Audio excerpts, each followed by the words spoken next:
Hi, I'm Thembi. And I'm Jonathan. And today on How to Learn, we're going to be talking about being consumers of learning. This is about red flags and what you should notice when you are given a bit of learning, a bit pre-packaged bit of learning, but acting as a consumer and knowing when to send it back to the kitchen, to use that phrase. Just recognising that something isn't going to work and you don't have to accept it.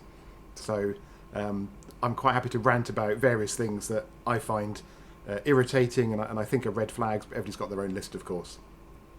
Yeah, I think the rant and the red flags is definitely something that we probably experience as learning consumers. I think for me is when your name is suddenly picked out on LinkedIn and then you're suddenly flooded with so many requests from learning providers to come and do a demo on how they can support your organisation without actually knowing what the organisation needs are. When lots of sellers spot you as a potential buyer, yeah, that's a red flag.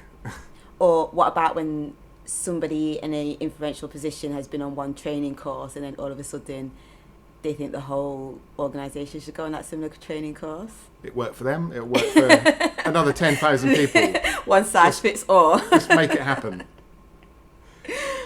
Exactly. Shall I go into a few of my go for favourite? it. We can go on all day. So, if you're offered some training, learning, whatever it is that isn't relevant to you, to your team, to your workplace, to your project, whatever, if it's not relevant and you've got no chance to contextualise it or somehow make it relevant in the course event, I think that's a red flag because it's generic, it's off the shelf, and if you're not even given a chance to connect that to your real life, how interested are you going to be and how much are you going to learn? That's true. You don't look completely convinced. I think I'm selective when it comes to learning. So I can walk into a classroom and decide which topic I'm going to listen to. So that doesn't bother you? No, it doesn't bother me. Yeah, fair enough. It's all very personal. It is. I guess I get over it, but I get irritated. You do get irritated. Another one is not interactive. So, although I'm perfectly happy, like everybody else, to sort of sit there and slump down in my chair and just consume, whether it's face-to-face or online, quite honestly, if you're being offered something that isn't interactive, that doesn't allow you to engage with the material, the speakers, your co-learners, whatever, it's just probably not going to work very well. So much as it's a bit painful to do interaction, I think, for me, that's a red flag. Oh gosh, right. It's not that harsh for me. It just depends on what the topic is. I think I always go back to like when I was at uni or at school, like, I was able to just sit there and just zone in, listen, take my notes in my own time, and just that's how I learn. I think the interaction needs to be balanced because one of my pet peeves actually is, has anyone got any Q&A and the silence that just happens and then somebody just asks a question that is so not really relevant but we just feel forced to ask a question.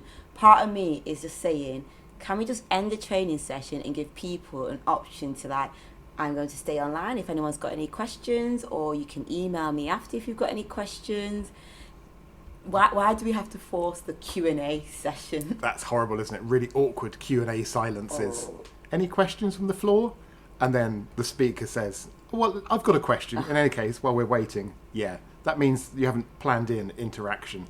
Another thing for me is it's not fun. If it's not fun, you're going to get bored fairly soon. And it doesn't have to be comedy, but if it's not fun, it's probably not working. And if it's at the wrong level, too challenging, too difficult, you're not really going to learn. Too easy, you're not going to learn. Those are red flags. And as a consumer of learning, you should flag it up. If it's at the wrong level for you, too difficult, too easy, actually it's not going to work for you, so you should send it back. Yeah, no, I agree. Sometimes the description of the course can sound like you're going to come out an absolute genius and this course is going to help you solve all your problems, and you go onto it and it's absolutely not what it says it's on the tin. But this is where I will say evaluation forms are really key, and if it isn't meeting its requirements, then by sending it back, fill out that evaluation form. Fill out those forms. Yeah. Don't just moan about the heating or the air conditioning or the coffee or the food. Say something about the actual training experience. Quite right. Absolutely. No coffee breaks, that's a red flag. And something that isn't spread over a period of time. Again, it's sort of tempting to try and cover something in a half a day or a day.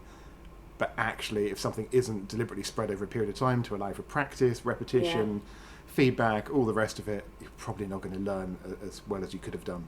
So that's another reason for sending things back, acting as a consumer. Yeah. I'm wondering what else. Well, so that was encouraging. Well, we're probably out of time. Everybody else will have their own list of red flags, or maybe just rants. Rants. We call them rants. So leave your thoughts in the comments. Leave your own personal bugbears, and but everybody should really be acting as a consumer of learning. You know, it's for us. So let's have an opinion about it. Thank you for listening to How to Learn. Thank you.